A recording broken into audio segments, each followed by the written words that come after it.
I was abandoned at a police station in eastern China when I was 11 days old. I entered the China State orphanage system and lived with hundreds of other orphans.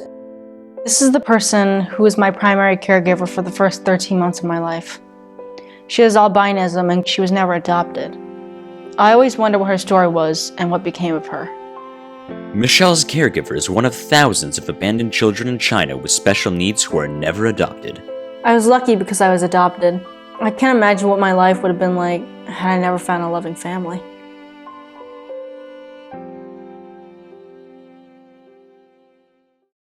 China is the only country that has a one-child policy, where the government puts a limit on the number of children a family can have.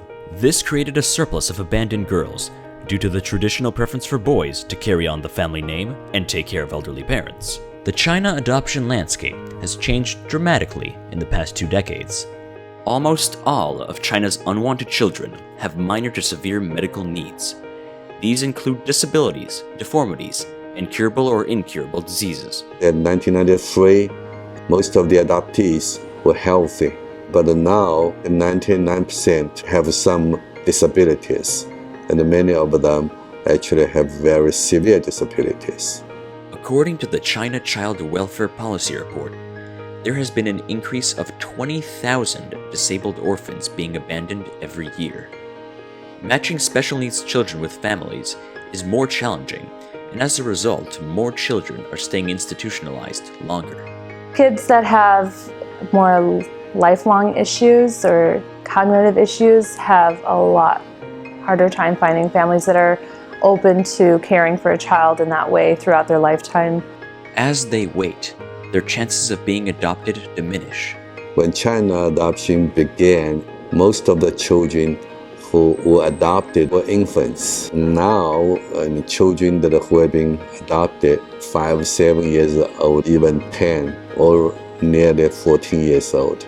The Chinese government has decided that children who have reached their 14th birthday will not be eligible for international adoption placement. We're talking about children from the social welfare institutes in China. When they reach 14 years old, basically they are out. 我们国家它有相关的政策，14岁以上的孩子是因为他和家庭的融合不是很好，因为我们也有这样的例子出现。孩子们一般的都知道这样的政策，尤其是10岁左右的孩子。The Chinese government estimates there are 600,000 orphans across China. Sadly, more kids are aging out now and living their entire lives in orphanages.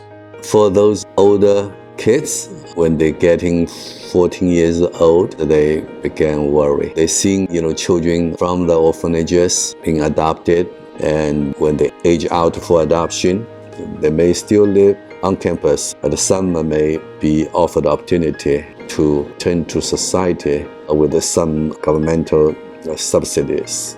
然后他们其实最缺的就是爱，实际上我们工作人员给他的爱，还有就是说老师给他的爱，阿姨给他的爱都有，但是为什么他们不满足？就是因为他们缺失家庭的爱。I lived in the orphanage Changsha SW1 for 1 year, but it's not the same as having a family individually and being adopted.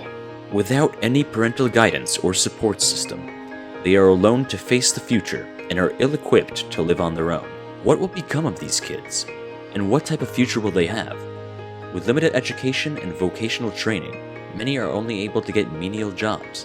It is hard to imagine that these children could spend their entire childhood and adult life in a welfare institute. Advocacy on behalf of those children has been increasingly important because most of the children that are available for adoption, either they getting older or because of the special needs. The volunteers who make the trips overseas, be they pediatricians, physical therapists, social workers, advocates, they're there to just learn about a child and act as a bridge of communication to find a family who is equally excited.